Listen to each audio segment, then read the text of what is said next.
Today we are going to discuss about the totally disconnected spaces. Totally disconnected spaces का बच्चे क्या मतलब है? वो कहता है कि अगर तुमने किसी भी स्पेस को टोटली डिस्कनेक्टेड स्पेस बोलना है तो उसमें जो कनेक्टेड सब स्पेसेस हैं वो सिर्फ और सिर्फ कौन होंगे? One point sets. अगर तुमने किसी भी स्पेस को टोटली डिस्कनेक्टेड बोलना है तो उसमें जो कनेक्टेड सब स्पेसेस होंगी वो सिर्फ वन पॉइंट सेट्स होंगे. ठीक है, मतलब अगर ये स्पेस एक्स है, अगर इसको टोटली डिस्कनेक्टेड बोलना है मतलब ये कहीं से भी कोई भी कनेक्शन नहीं ले रही. डिस्कनेक्टेड का मतलब क्या होता है कि इसमें कोई भी कनेक्शन नहीं है, मतलब इसमें सेपरेशंस बन रहे हैं. तो सेपरेशंस बनाने वाले जो हिस्से हैं वो सिर्फ वन पॉइंट सेट्स हैं. वन पॉइंट सेट्स का मतलब सिंगलटन सेट्स. ठीक है, तो अगर किसी सेट के पास एक से ज़्यादा पॉइंट है तो वो तुम्हारे पास अगर कनेक्टेड हो गया तो स्पेस को टोटली डिस्कनेक्टेड नहीं बोला जाएगा. तो इसमें हमारा सबसे पहला क्वेश्चन बनता है कि वन पॉइंट सेट कैसे कनेक्टेड होते हैं. हमारा सबसे पहला क्वेश्चन क्या है? Prove that one point sets are connected. बच्चे ये एक ऑब्वियस सा क्वेश्चन हो गया. ठीक है, let us take a set A having a point X naught. ठीक है, हमने प्रूव करना है ए को कनेक्टेड. तो बच्चे वैसे तो ये बहुत सिंपल है. सपोज एक लॉजिकल क्वेश्चन बनता है, suppose A is not connected. अगर ए कनेक्टेड नहीं है इसका मतलब there exist a separation of A. अगर बच्चे ए का सेपरेशन है इसका मतलब there exist non empty open subsets of A such that open subsets B comma C ले लो, B comma C of A such that B intersection C is phi and A is equal to B union C. ठीक है, अब अगर तुम्हारे पास A B union C के बराबर है मतलब X naught is equal to B union C. ठीक है, तो इसका मतलब जो एक सेट जिसमें सिर्फ एक ही एलिमेंट पड़ा है, क्या वो ऐसा सेट कोई ऐसे दो सेट्स के बराबर हो सकता है जो एटलीस्ट टू एलिमेंट्स लेता हो? अब देखो बच्चे, अगर इधर सिंगल्टन सेट है और वो यूनियन के बराबर है तो यूनियन का मतलब तो यही हो गया ना कि तुम्हारे पास वहाँ पर जो सेट्स पड़े हैं उसमें एक एक एलिमेंट तो पड़ा ही पड़ा है, मतलब दो एलिमेंट तो एटलीस्ट हो गए. ठीक है, तो आप सीधा सीधा बोल सकते हो but set consisting of one element cannot be equal to set consisting of at least two elements. ठीक है, so we arrive at a contradiction.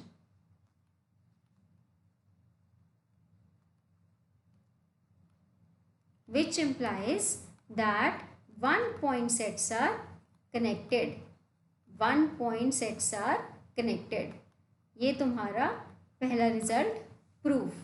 ठीक है, अब इसी के साथ का ही एक क्वेश्चन और है कि अगर कोई तुम्हारे पास डिस्क्रीट टोपोलॉजी है तो वो हमेशा टोटली डिस्कनेक्टेड होगी. मतलब तुम्हारी डिस्क्रीट टोपोलॉजी के अंडर अगर स्पेस पड़ी है तो उस स्पेस में जो भी कनेक्टेड स्पेसेस होंगी वो सिर्फ और सिर्फ वन पॉइंट सेट्स होंगे.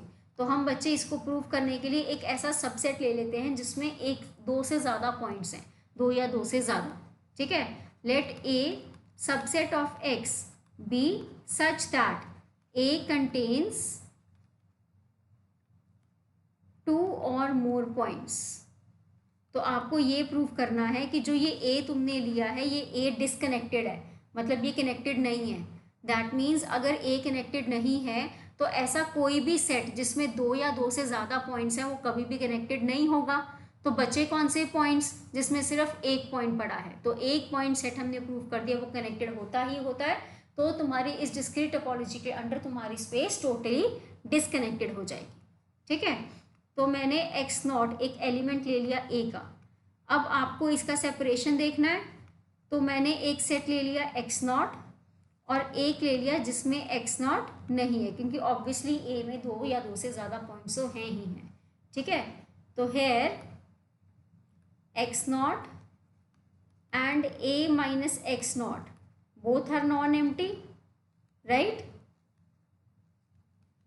ये दोनों के दोनों नॉन एम्प्टी हैं, ठीक है, ओपन है और डिसजॉइंट है, ठीक है जी, ओपन है और डिसजॉइंट है, एंड जो ए है बेसिकली वो इन दोनों का यूनियन भी है ही है,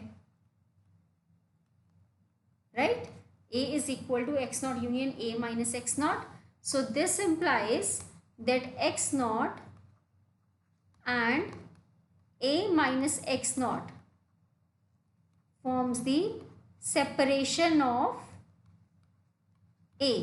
This implies a is not connected. This implies a is not connected. ठीक है, तो इसी के साथ हम क्लेम कर सकते हैं कि only one point sets are connected, only one point sets are connected. ये हम ऑलरेडी ऊपर प्रूव कर चुके हैं बच्चे, तो यहाँ से तुम्हारा रिजल्ट क्या प्रूव हो जाता है, तुम्हारा रिजल्ट ट्रू हो जाता है। इन x only one point set is connected set, so x is a totally connected space, x is a totally connected space, ठीक है, sorry totally disconnected space, I am so sorry, it is a totally disconnected space. Done. तो बच्चे वो कहते हैं converse true हो ये ज़रूरी नहीं है।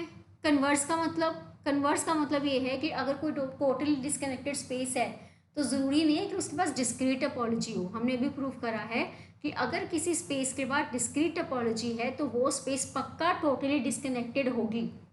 पर अब ये ज़रूरी तो नहीं है कि अगर वो टोटली डिसकनेक्टेड है तो उसके पास हमेशा डिस्क्रीट टोपोलॉजी होगी। इसके लिए हम एक काउंटर एग्जांपल देंगे कि सेट ऑफ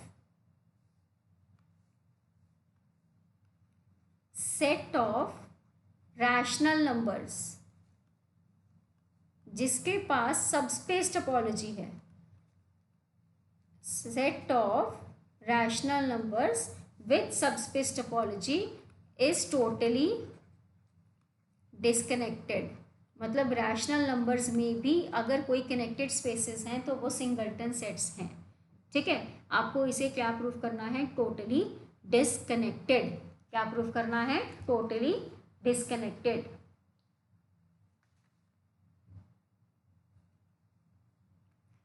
तो हाँ बच्चे, हमने यहाँ पर पॉइंट्स ले लिए that x naught equal to y belongs to Q।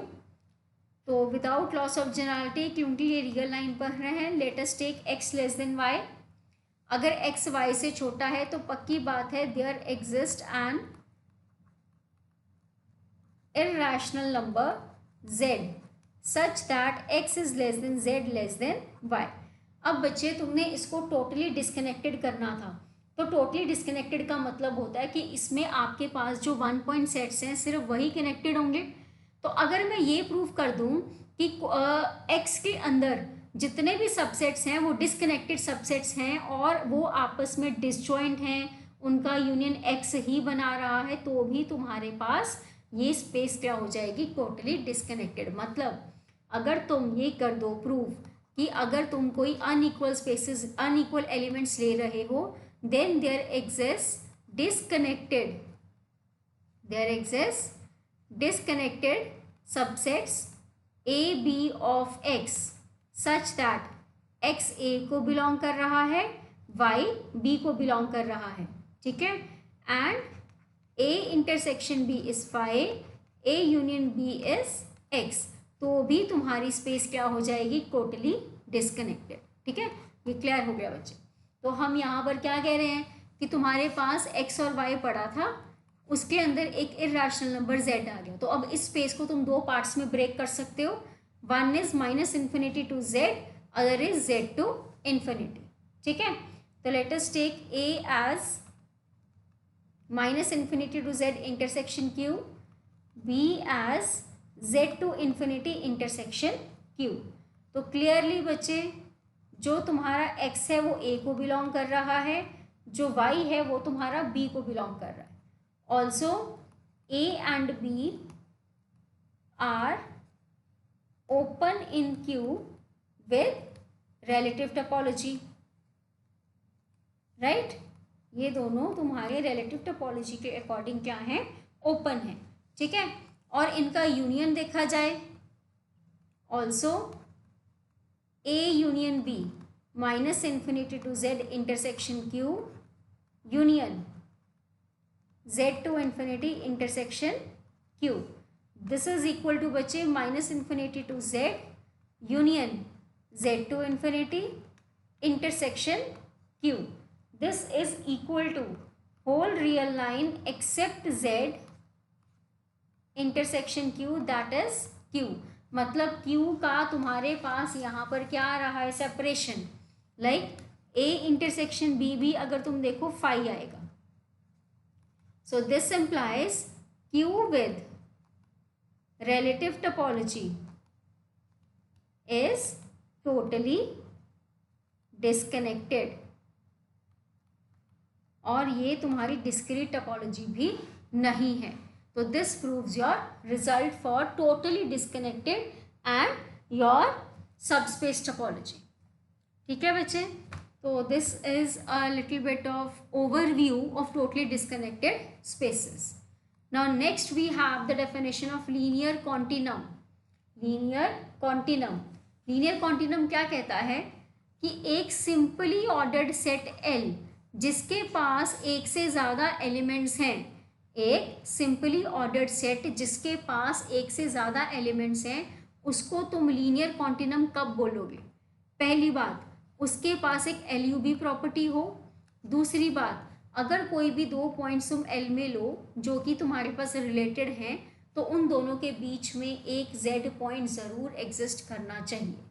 ठीक है, ये तुम्हारे पास लीनियर कॉन्टिनम की एक बेसिक डेफिनेशन बचे. इसी के साथ तुम एक डेफिनेशन कॉन्वेक्स सबस्पेस की भी रिकॉल कर सकते हो.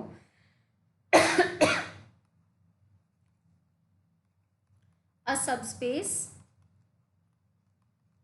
Y of L is said to be a convex set if for every pair AB of Y with A less than B, the entire interval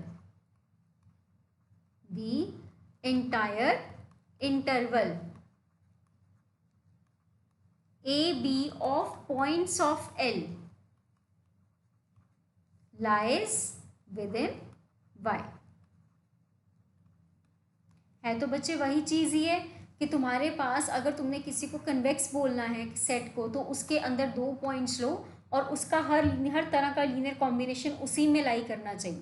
तो यहाँ भी वो यही बोल रहा है कि अगर तुम अपने L का लीनियर कॉन्टिनम का कोई सबस्पेस ले लो और उसके हर पेयर के लिए तुम्हारे पास पूरा का पूरा इंटरवल जो कि L के पॉइंट्स को कंटेन कर रहा है, पूरी की पूरी तरह कहाँ लाई करेगा? Y में. तो तुम अपने Y को क्या बोलोगे? Convex set. तुम अपने Y को क्या बोलोगे? Convex set. अब बच्चे लीनियर कॉन्टिनम को पढ़ने का क्या मतलब है? मतलब तुम यहाँ से अगर देखोगे तो तुम्हें एक रिमार्क क्लियरली दिखता है कि linear continuum is convex. Linear continuum is convex. ठीक है. तो बच्चे अब अगर हम देखें तो लीनियर कॉन्टिनम जैसे हमने पढ़ा है, ये बेसिकली क्यों पढ़ा है? क्योंकि हमें ये देखना है कि हम अपने कनेक्टेड स्पेसेस को कैसे कंस्ट्रक्ट करें. तो बेस्ट प्लेस क्या होती है? Real line. अगर तुमने कंस्ट्रक्शन करना है तो सबसे बेस्ट जगह कौन सी है? रियल लाइन की. तो अब हमने जैसे पीछे पढ़ा ही था कि एनालिसिस में कि तुम्हारे पास जो इंटरवल्स हैं वही कनेक्टेड होते हैं. ठीक है. तो उसका एक बहुत बड़ा एग्जाम्पल, बहुत बड़ा एप्लीकेशन तुम्हारा लीनियर कॉन्टिनम में हम अब यूज़ करेंगे. हम उसी थ्योरम को एक जनरलाइज्ड वे में यहाँ पर प्रूव करेंगे. ठीक है. तो वो थ्योरम क्या है? If L is linear continuum in ordered topology, if L is linear continuum in ordered topology, then L is connected. If L is linear continuum in ordered topology, then L is connected, and so are intervals and rays. So are intervals and rays in L. तो तुमने अपने linear continuum को क्या prove करना है? Connected. तो बच्चे अगर तुम यहाँ पर ये शो कर दो कि अगर तुम्हारे L का एक कॉन्वेक्स सबस्पेस पड़ा है तो वो तुम्हारे पास कनेक्टेड होगा. ठीक है, क्यों? क्योंकि तुमने ये बोला है ना ऊपर कि जो तुम्हारा लीनियर कॉन्टिनम होता है वो कन्वेक्स होता है. तो अगर तुम्हारे पास कोई कन्वेक्स सबस्पेस है, वो कनेक्टेड है, तो ऑटोमेटिकली तुम्हारा रिजल्ट प्रूव हो जाएगा. तो तुम यहाँ पर क्या शो करोगे कि तुम्हारे पास जो लीनियर कॉन्टिनम है, since every linear continuum is convex, every linear continuum is convex, therefore it is enough to show that if Y is a convex subspace of L, then Y is connected. If Y is a convex subspace of L, then Y is connected. तो बच्चे तुमने Y को यहाँ पर connected prove करना है. Connected prove करने के लिए तुम्हें उसको डिसकनेक्टेड लेके चलना होगा. अगर वो डिसकनेक्टेड है तो उसका एक सेपरेशन आएगा. सेपरेशन आने का मतलब उसके पास disjoint non empty open sets आएंगे ही आएंगे, जिनको मिलाकर तुम अपने Y को क्रिएट कर सकते हो. बट अब क्योंकि Y एक कॉन्वेक्स सबस्पेस है और तुमने उसको कनेक्टेड वर्ड के साथ जोड़ना है, लीनियर कॉन्टिनम के वर्ड के साथ जोड़ना है, तो तुम्हें क्या करना होगा? तुम्हें उसके कन्वेक्स होने के डेफिनेशन को यूज़ करना होगा. क्योंकि Y कॉन्वेक्स है तो उसके कॉरस्पॉन्डिंग जो भी इंटरवल तुम बनाओगे वो पूरी की पूरी तरह कहाँ लाई करेगा? L के अंदर. तो तुम्हारे पास एक इंटरवल आ जाएगा. उस इंटरवल का तुमने Y के साथ इंटरसेक्शन करना है. So likewise you will get new intervals. उन इंटरवल्स को लेकर तुमने प्रूव करना है कि तुम्हारे पास जो एलिमेंट आ रहा है क्या उसकी एग्जिस्टेंस वैलिड है या नहीं. ठीक है, हमने अपने कन्वेक्स वर्ड को ही इसमें क्या करना है? पूरी तरह से यूज़, ताकि हम अपने इंटरवल्स और रेस को भी क्या प्रूव कर सके? कनेक्टेड. ठीक है, तो हमारे पास बच्चे सबसे पहले क्या है कि हमने Y को कनेक्टेड प्रूव करना है. तो let us take suppose Y is not connected. अगर Y कनेक्टेड नहीं है, this implies there exist a separation of Y, which implies there exist non empty open subsets A and B of Y such that A intersection B is phi and A union B is Y. Equation number 1. अब हमने बच्चे convex word पे जाना है तो हमें दो elements लेने पड़ेंगे. ठीक है, अब ये दोनों के दोनों सेट्स तुम्हारे क्या हैं? Non empty. अगर नॉन एम्प्टी है तो इनमें पक्का कोई ना कोई एलिमेंट होगा ही होगा. तो let us take A belongs to A and B belongs to capital B. अब क्योंकि कन्वेक्स हैं, रियल लाइन की बात हो रही है, तो without loss of generality let us take that A is less than B. अब कन्वेक्स की definition, because Y is convex, therefore the entire interval, जो भी तुम A और B पॉइंट्स के साथ इंटरवल बना सकते हो, वो पूरी की पूरी तरह तुम्हारा Y में लाई करेगा ही करेगा. Entire interval AB of points of L lies with in Y, lies entirely with in Y. तो ये जो आपके पास Y स्पेस है, इसके अंदर ही पूरी की पूरी तरह तुम्हारा इंटरवल क्या करेगा बच्चे? लाई करेगा. ठीक है, ओके. तो अब अगर ये इंटरवल इसमें लाई कर रहा है तो इसका मतलब पक्की बात है कि जो ए बी इंटरवल है that is nothing but intersection of A B with Y. और वाई की वैल्यू क्या थी? वाई हमने पीछे बोला था it is A union B. तो इसको अगर मैं डिस्ट्रीब्यूटिव लॉ से लगाऊं तो this is A B intersection A union A B intersection B. ये मेरे पास दो नए सेट्स आ गए. ठीक है, मैंने पहले वाले को बोल दिया बच्चे ए नॉट, दूसरे वाले को मैंने बोल दिया बी नॉट। मतलब जो इंटरवल की मैं बात कर रही थी वो भी दो हिस्सों में बटा हुआ है, एक है ए नॉट और एक है बी नॉट। वेयर, यहाँ पर हम मेंशन कर देते हैं ए नॉट क्या है बच्चे, A B intersection A, where A क्या था, A is open in Y, ठीक है। बी नॉट क्या चीज़ है, A B intersection B, where B is open in Y. तो तुम यहाँ पर एक चीज़ नोट कर रहे हो कि वाई स्पेस है और ए बी उसके अंदर एक सब स्पेस। तो अगर वाई में कोई सेट ओपन होगा तो उसके सब स्पेस में कौन ओपन होगा, A intersection A B, A intersection interval A B. तो इसका मतलब A naught and B naught are open subsets of closed interval AB by definition of sorry, by definition of subspace topology. Also A not B not क्या है, non empty. क्यों, क्योंकि A not और B not में clearly तुम्हारे पास A point and B point क्या कर रहा है, लाई, ठीक है, because A belongs to A and B belongs to B। तो ये तुम्हारे पास पक्का क्या है, नॉन एम्प्टी। नॉन एम्प्टी भी है, ओपन भी है, उनका यूनियन इंटरवल के बराबर भी है, तो इंटरसेक्शन भी देख लें। Also A naught intersection B naught, ये किसके बराबर होगा, let us check. A B intersection A intersection A B intersection B, ठीक है।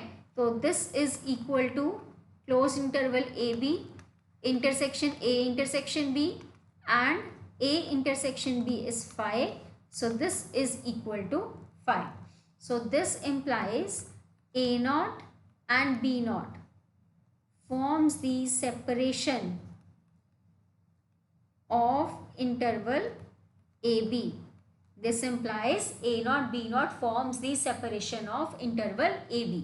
तो अब बच्चे तुम यहाँ पर वैसे डायरेक्टली भी लिख सकते हो, अगर तुमने ये रिजल्ट प्रूव कर दिया ऑलरेडी, अगर तुम्हें आता है ये रिजल्ट को प्रूव करना कि intervals and only intervals are connected, जो हमने अपनी रियल एनालिसिस में करा है, intervals are the connected subsets of real, ठीक है, intervals and intervals are only connected. तो तुम इसके बाद डायरेक्टली लिख सकते हो कि this is a contradiction, so we are through, ठीक है। नहीं तो क्या है, तुम इसमें ही इंटरवल्स वाले थ्योरम को इसमें इनकॉर्पोरेट कर सकते हो। कैसे, हम यहाँ तक पहुँच गए कि A naught B naught A B का सेपरेशन बना रहे हैं, ठीक है। हम क्या करेंगे, यहाँ पर जो ए नॉट था तुम्हारे पास, दिस वॉज ए बी, इसका ए के साथ जब तुमने इंटरसेक्शन लिया तुम्हारे पास ए नॉट आ गया था, जब तुमने बी के साथ इंटरसेक्शन लिया तुम्हारे पास बी आ गया था। ये था ना कि this is A naught and this is B naught. तो यहाँ पर तुम क्या कर सकते हो, तुम यहाँ पर इस ए नॉट का एक सुप्रीमम लेट कर लो और ये प्रूव कर दो कि जो ये सुप्रीमम तुमने लेट करा है ये बेसिकली ना ही ए नॉट में पड़ा है ना ही बी नॉट में पड़ा है।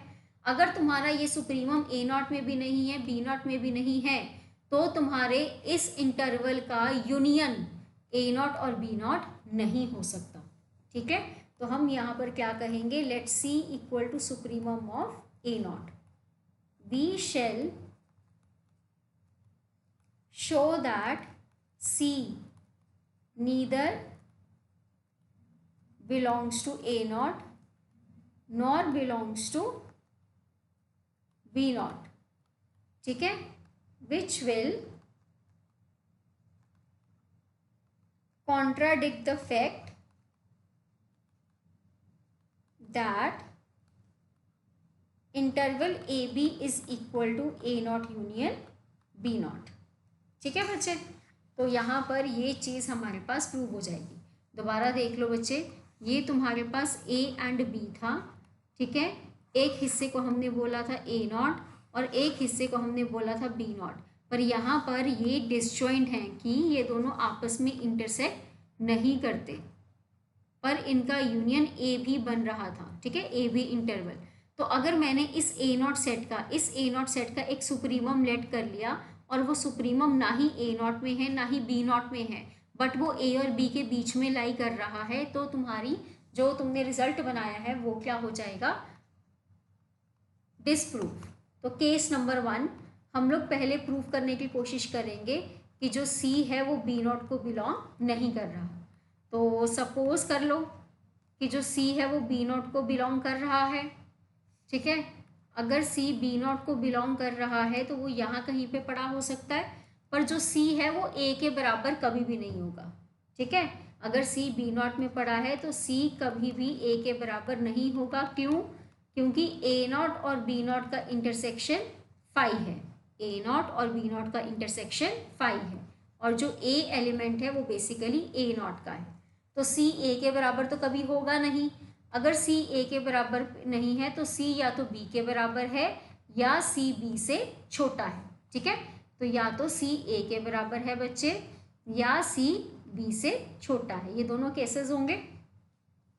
अब बी नॉट तुम्हारे पास क्या है, हेयर जो बी नॉट सेट था that was open in R, है ना, that was open in A B, that was open in A B. तो ओपन की डेफिनेशन के according there exist some interval. अगर ये ओपन है बी नॉट तो जो उसका हर एलिमेंट होगा वो एक इंटीरियर पॉइंट होगा, ठीक है। मतलब उसके पास कोई ना कोई नेबरहुड आएगा जो उस पॉइंट को कंटेन करेगा और तुम्हारे बी नॉट सेट में पूरी तरह से पड़ा होगा। There exist some interval d, c such that d, c is contained in b not and c belongs to this interval, ठीक है। अब बच्चे c जो है वो d c में पड़ा है, मतलब एक तरह से तुम्हारे पास ये आ गया, ठीक है। तो केसेस हैं, अगर c b के बराबर हो गया तो d यहाँ पे पड़ा होगा, ठीक है। अगर d यहाँ पर पड़ा है तुम्हारे पास तो d, c interval b not में है तो वो a नॉट में कभी भी नहीं जाएगा। जो d, c इंटरवल है अगर वो b नॉट का पार्ट है और वो b नॉट का a नॉट के साथ कोई भी लेना देना नहीं है, तो ये इंटरवल का जो लाए है वो कभी भी a नॉट में नहीं करेगा। तो इसका मतलब ये जो d है ये एक ऐसा अपर बाउंड आ गया, ये एक ऐसा अपर बाउंड आ गया a नॉट के लिए जो कि c से छोटा है। तो ये हमारी कॉन्ट्राडिक्शन हो जाएगी इस बात को लेकर कि जो तुमने c को माना था वो था सुप्रीमम, मतलब least upper bound a not का, तो उससे छोटा एक सुप्रीमम और नहीं आ सकता, ठीक है। तो हम यहाँ पर क्या लिखेंगे कि तुमने अगर c को dc में बिलोंग कराया है तो उसके अंदर if c is equal to b then dc interval lying between b naught implies dc interval cannot lie in a naught as a naught intersection b naught is phi। ये बच्चे ये वाला केस हो गया a d and c, this is b only, right। तो ये वाला case हमारे पास हो गया कि इसी पॉइंट पे c है और इसी पॉइंट पे b है। लेकिन अगर d और c a नॉट में नहीं पड़े तो जो d है this implies d is the smaller upper bound, this is the smaller upper bound for a naught, या फिर आप ये कह लो कि this is the upper bound for a naught and वो d c से छोटा है where c was supremum of a naught, where c was supremum of a naught। So this is a contradiction, ठीक है। तो c b के तो बराबर नहीं हो सकता। तो अगर c b से छोटा है उस केस में क्या होगा, अगर c b से छोटा है बच्चे तो वो यहाँ कहीं पे पड़ा है, ये देखो, तो वो यहाँ कहीं पे पड़ा है, तो उसकी कॉरेस्पॉन्डिंग जो तुमने इंटरवल बनाया था वो कुछ इस तरह से दिखेगा, ठीक है। If c is less than b then the interval db this is equal to union of dc and cb, right। जो ये तुम्हारा db इंटरवल है this is a union of these two parts and this part is a subset of b naught, this part is a subset of b naught, ठीक है। and so this implies that this dB cannot be a part of A naught. Again the same reason कि A naught और B naught का intersection phi है, ठीक है, which is again the contradiction. This implies D is the upper bound for A naught and D is less than C, which is again a contradiction. Which is again a contradiction. ठीक है, सो C cannot belong to B naught. ये हमारा पहला result true. अब बच्चे हम लोगों ने डिस्कस करना है केस नंबर 2, जहाँ पर हम प्रूव करेंगे कि जो C है वो A naught को भी बिलोंग नहीं करता. तो बच्चे इसमें भी तुमने सारा कुछ सेम ही करना है ऑलमोस्ट. सपोज कर लो कि C A naught में पड़ा है. अगर C A naught में है तो C कभी भी B के बराबर नहीं हो सकता, क्योंकि A naught और B naught का इंटरसेक्शन फाई है एंड जो तुम्हारा B है it is belonging to B naught. ठीक है, तो तुम्हारे पास C B के बराबर नहीं होगा.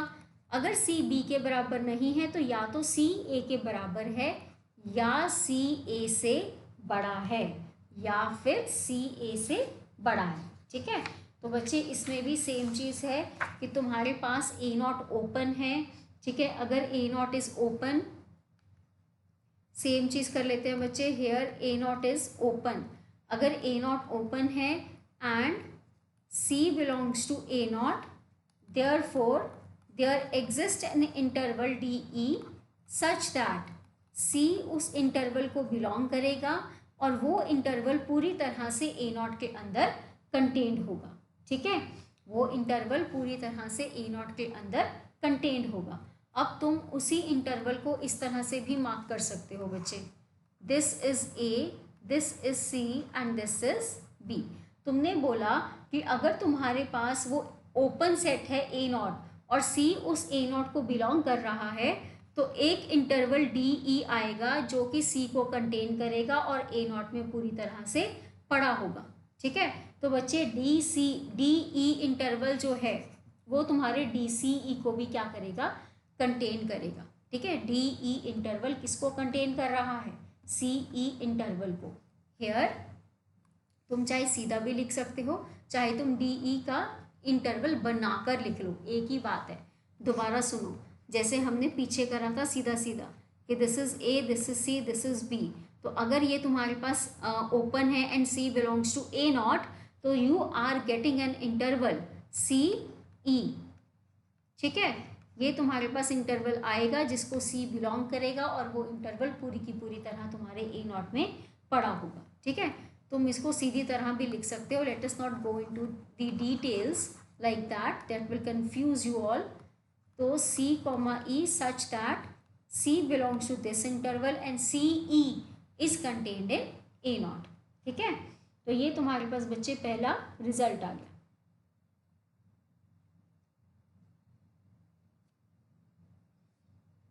अब उसके बाद तुम्हारे पास बच्चे सेम केस कि हमने बोला था कि अगर तुम अपने इंटरवल की बात कर लो, इंटरवल के बाद अब वही केसेस कि C B के बराबर हो सकता है या C B से छोटा. तो हम यहाँ पर भी वही बात करेंगे कि जो C है तुम्हारा that can be equal to A और it can be greater than A.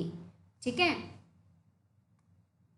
तो अब हमारे पास क्या आता है कि अगर C A के बराबर है and A naught is open, if C is equal to A and A naught is open,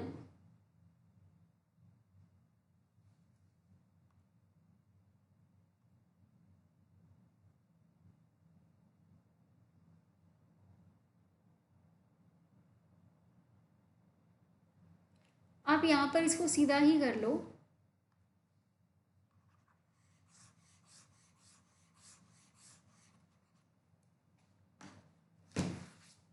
कि अगर तुम्हारे पास लीनियर कॉन्टिनम है तो तुम C और E के बीच में एक एलिमेंट ज़रूर ढूंढ सकते हो जो उसमें लाई करेगा और वो तुम्हारे A naught का क्या बन जाएगा बच्चे, supremum.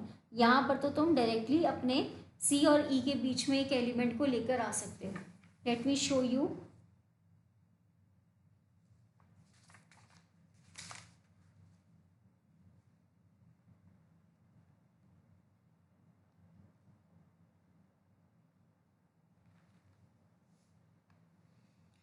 So we have a case कि अगर तुम्हारा सी ए के बराबर है, सी ए बी, अगर तुम्हारा बच्चे सी ए के बराबर है तो जो इंटरवल के कॉरस्पॉन्डिंग तुमने ई पॉइंट लिया था वो कुछ इस तरह से होगा, और तुम्हारा एल लीनियर कॉन्टिनम है तो उसके कॉरस्पॉन्डिंग ये वाला जेड ज़रूर एग्जिस्ट करेगा जो सी और ई के बीच में लाई करेगा, ठीक है। And this Z is again greater than C, and C is the supremum, but उसके बाद जेड एक क्या बन रही है, अपर बाउंड, तो वो दोबारा से कॉन्ट्राडिक्शन है। अगर सी ए से बड़ा है बच्चे तो वो यहाँ कहीं पे लाई करेगा, ठीक है। तो उसके कॉरस्पॉन्डिंग भी तुम ये कह सकते हो कि तुम्हारे सी और ई के बीच में एक पॉइंट ज़रूर एग्जिस्ट करेगा लीनियर कॉन्टिनम की प्रॉपर्टी के कारण, ठीक है। And so that will contradict the fact again कि तुम्हारा सी सुप्रीमम था, ठीक है जी। यहाँ पर हमें अपने इन स्टेटमेंट्स के अकॉर्डिंग जाने की ज़रूरत नहीं है क्योंकि we are already on the side of A naught, ठीक है। हम लोग ए नॉट के सेट में ही बैठे हैं, तो हम अगर अपने ओपन सेट की डेफिनेशन लगा चुके हैं तो हमें पता है कि हमें एक इंटरवल मिल चुका सी ई, ठीक है, जिसको सी कंटेन कर रहा है और जो पूरी की पूरी तरह ए नॉट में पड़ा है। तो मैं यहाँ पर अगर बोलती हूँ कि सी अगर ए के बराबर है then by definition of linear continuum, linear continuum there exists z such that c is less than z less than e, ठीक है, which implies z belongs to a naught and is upper bound, which is greater than c, but supremum of a naught is c. So this is again a contradiction which implies c does not belongs to a naught, ठीक है, which implies c does not belongs to a naught. So our supposition is wrong. हमारा जो y space है that is a connected space. जो हमारा y space है that is a connected space, ठीक है। तो इसी के साथ तुम अपनी corollary प्रूव कर सकते हो कि real line is connected, ठीक है। अब ये तुम्हारे पास जो रियल लाइन आर होती है that is a linear continuum and it is always connected, तो यहाँ से तुम्हारे पास लीनियर कॉन्टिनम का रिजल्ट प्रूव हो जाता है, ठीक है। अब बच्चे इसमें एक तुम्हारी लास्ट थ्योरम रह गई है intermediate value theorem, intermediate value theorem, जिसका प्रूफ बहुत ही ईजी है। मैं आपको स्टेटमेंट समझा देती हूँ। Let F from X to Y be a continuous map, let f from x to y be a continuous map where x is a connected space, where x is a connected space and y is an ordered set, y is an ordered set in ordered topology, y is an ordered set in ordered topology. If a comma b are points of x and r is a point in y such that r lies between f of a and f of b, then there exists c of x such that f of c is r। कहने का बच्चे simple सा क्या मतलब है कि तुम्हारे पास एक मैप दिया हुआ है x to y f where x is given to be connected, this is simply an ordered set। वो कहता है कि तुम्हारी डोमेन में अगर कोई दो पॉइंट्स x और y हैं, ठीक है, अगर तुम्हारी डोमेन में कोई दो पॉइंट्स x और y हैं जिनकी images f of x and f of y हैं और इनके बीच में अगर कोई पॉइंट r लाई करता है तो उसके कॉरस्पॉन्डिंग एक प्री इमेज पक्का लाई करेगी ही करेगी, ये तुमने प्रूव करना है, ठीक है। मतलब अगर तुम कोई x और y पॉइंट x में लेते हो तो उनकी इमेजेस के बीच में अगर कोई पॉइंट लाई कर रहा है तो प्री इमेजेस के बीच में भी एक पॉइंट लाई करेगा जो कॉरस्पॉन्डिंगली उसी की प्री इमेज बनेगा। This is nothing but initial mean value theorem हमने जो करी थी ना कैलकुलस में, उस ये initial mean value theorem calculus की इस थ्योरम का एक स्पेशल केस है। हम लोग यहाँ पर F from X to Y एक जनरल मैप लेते हैं। हमारी इनिशियल मीन वैल्यू थ्योरम में जो तुम्हारे पास x होता है that is some close interval A B, और ये जो y होता है ये r होता है। f from A B to r हम डिस्कस करते हैं। So this mean value theorem is the special case of the theorem that we are going to discuss. ठीक है, तो तुमने बेसिकली क्या प्रूव करना है कि इस सी का एग्जिस्टेंस। ठीक है, तो मैं आपको समझा देती हूँ। सपोज कर लो कि ऐसा कोई भी सी एग्जिस्ट नहीं करता। ठीक है, सपोज कर लो there does not exist any C of X such that F of C is equal to R. ठीक है, अब अगर ऐसा सी एग्जिस्ट ही नहीं करता पर हमें पता है कि एफ ऑफ ए और एफ ऑफ बी के बीच में एक आर है, तो तुम minus infinity to R and R to infinity दो सेट्स क्रिएट कर सकते हो, और उसका इंटरसेक्शन तुम किसके साथ ले सकते हो, एफ ऑफ एक्स के साथ। F of X intersection minus infinity to R, F of X intersection R to infinity. बच्चे तुमने ये दोनों सेट्स ले लेने हैं ए एंड बी। ये ए और बी आपस में इंटरसेक्शन क्या दे देंगे, फाई। ये ए और बी का जो यूनियन होगा that will be F of x. ये दोनों के दोनों नॉन एम्प्टी भी होंगे क्योंकि इनमें तुम्हारा एफ ऑफ ए और एफ ऑफ बी तो पक्का लाई करेगा ही करेगा। ठीक है, और ए यूनियन बी तुम्हारे पास एफ ऑफ एक्स आ जाएगा। मतलब ए और बी जो हैं वो एफ ऑफ एक्स का क्या क्रिएट कर देंगे, सेपरेशन।